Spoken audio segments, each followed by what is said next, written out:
closed until next year. It's prompted the charity to ask for financial support to save the historic landmarks. Joan Cummings reports. Shakespeare's birthplace usually welcomes almost 500,000 visitors through its 16th century doors every year. Lockdown has seen those closed and its income stopped overnight. We still face an enormous financial challenge. We were a charity that made 98% of our own revenue through our visitors, and those visitors dried up overnight. 40% or more of our visitors came from international tourists, and it will be some time before they come back in those kind of numbers. But in the meantime, we can work really, really hard to attract our more local audiences, our day trippers.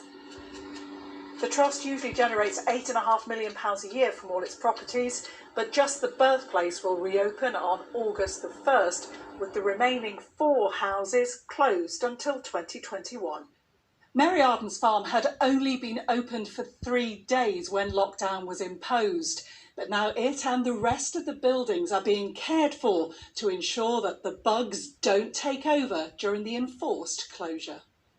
It's a live thing, a building, these ones. They're all made of organic materials. And the worst thing is, because they're all closed, at certain times of year they get quite damp. And that means that the timber rots at a faster rate. Well, they've not been empty without people in them for such a long period of time, probably for hundreds of years, I would think.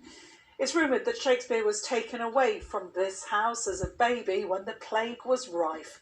Now it's hoped during our 21st century pandemic, visitors will return, embracing booking systems and social distancing.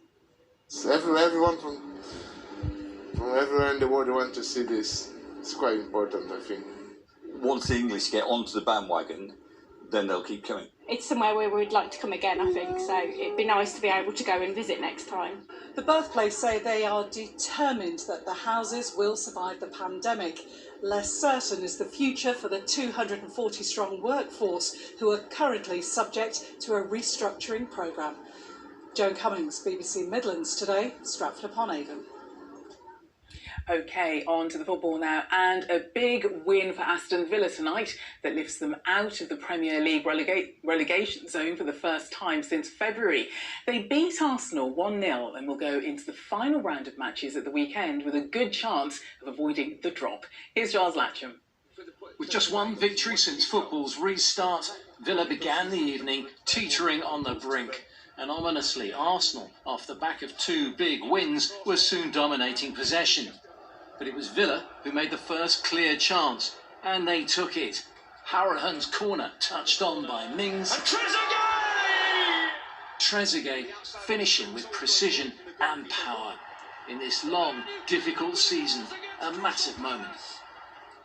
In the second half, Villa stood firm. Ezri Konsa shutting out Aubameyang. Put through by Grealish, Keenan Davis could have added to their lead. And Nketiah nearly scored for Arsenal, Pepe Reina, with a kiss for Lady Luck. Then another Villa chance, McGinn finding space, but no way past Martinez. So Villa up to 17th. If their result at West Ham on Sunday betters Watford's at Arsenal, the great escape will be complete. Giles Latcham, BBC Midlands Today. Well, that's almost all from the late team this evening. Thanks for watching and have a lovely night. Here's the weather now with Shefali. Good night.